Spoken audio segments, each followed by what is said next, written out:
Okay. Hello, everyone. This is Mill Tilter. This is my first ever recording of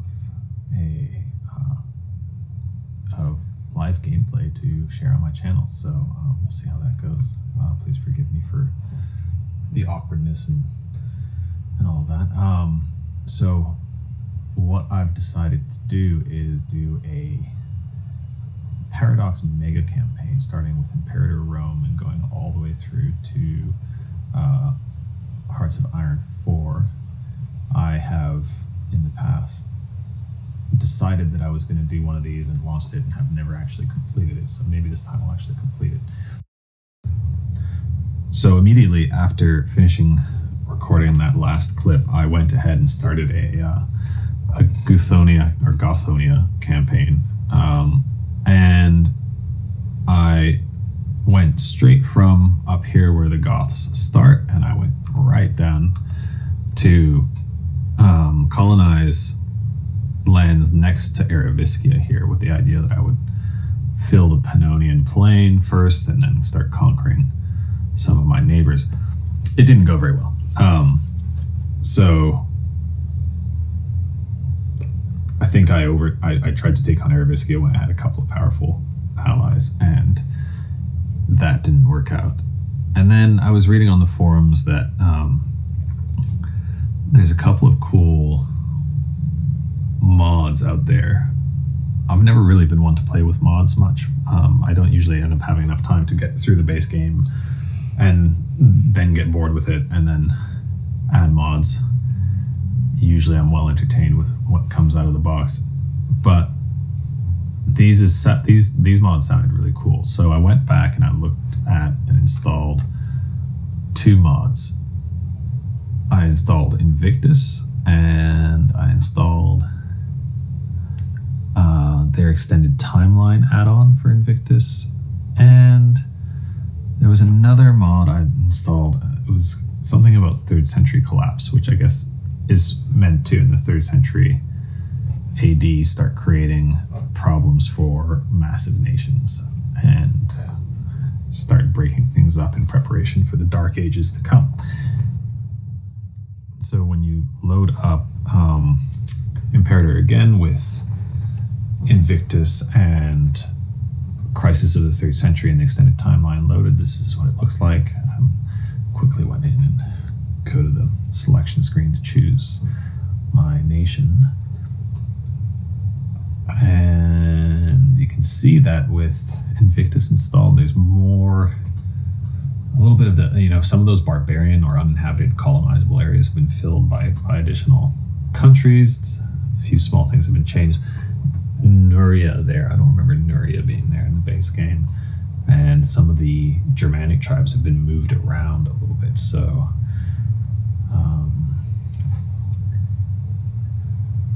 yeah, there's Nuria. I guess this is a Proto-Slavic type culture. And as you guys can probably tell, I'm doing a voiceover on this because when I initially recorded this, I didn't have voice recording on. And trying to decide which of the Gothic cultures I'm going to choose.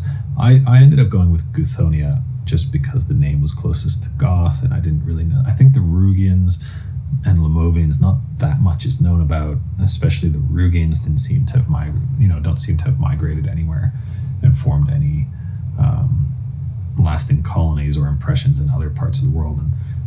And I think in an event I found later, I learned that Rugia is named after an old Germanic word for rye, the grain, and they were rye farmers, and I thought that was kind of cool. So maybe if I'd known that first, I would have chosen Rugia, but I didn't.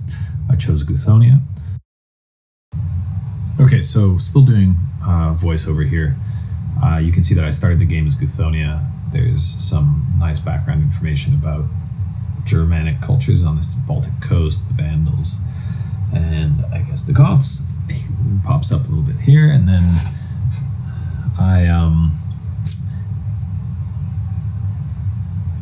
I'm gonna fast forward through most of this. I'm still kind of trying to figure out what the best way for me to do these episodes is I think in the future, because this voiceover thing is kind of, it doesn't seem ideal. I don't think you guys are going to enjoy this that much. I think what I'll do is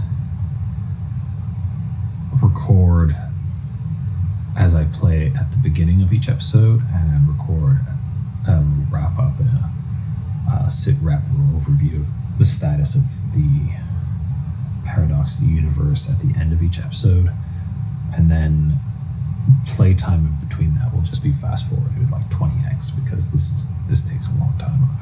I don't actually know how long it's going to take to complete an Imperator, Paradox mega campaign. So I guess there's one way to find out. And so here we go. Hopefully, I was hoping that I had pulled up the mission tree here shortly, so I can show you guys what I was doing with regards to missions.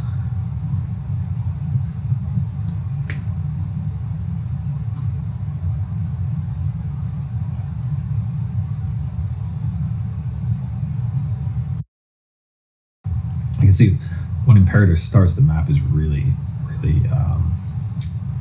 fractured. There's not a lot of large nations in the western part of the map, especially. But it seems like, at least with these mods installed, though I can't see why the mods would matter that much. But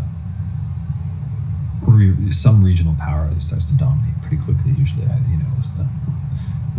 one of the tribes will start to become dominant in Great Britain, another one, in Gaul, and another one in Iberia. So I started with the base Imperator mission tree for the Goths here. I think it's a standard kind of tree for any tribal nation.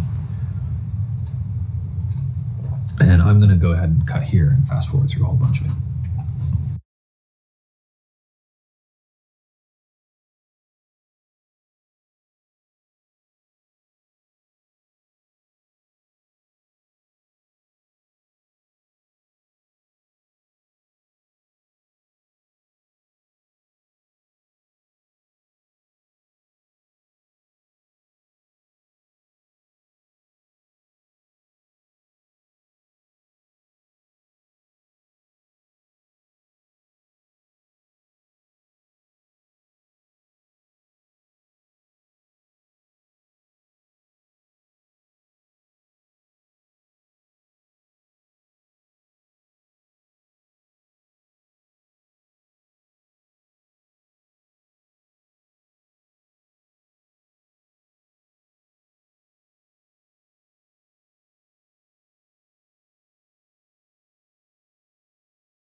Okay, so I'm back. Gonna wrap this first recording up here. That will leave us with a 12-minute episode, roughly, I believe. A little short, I guess, compared to what we ultimately... I think I'm going to aim for 20 minutes on each of my episodes. But anyway, you can see that Guthonia has expanded, and I've got through some of the missions. I've started this custom Invictus mission tree, Wellspring of Our People. Seems like a good place to end it for now. And yeah, if you guys survived that, I'm impressed. And if hopefully you'll watch my next video anyway, give me feedback in the comments too. And I'm still kind of figuring this out as I go and trying to figure out what will be an entertaining way to present this mega campaign. So let me know what you think, and see you at the next one.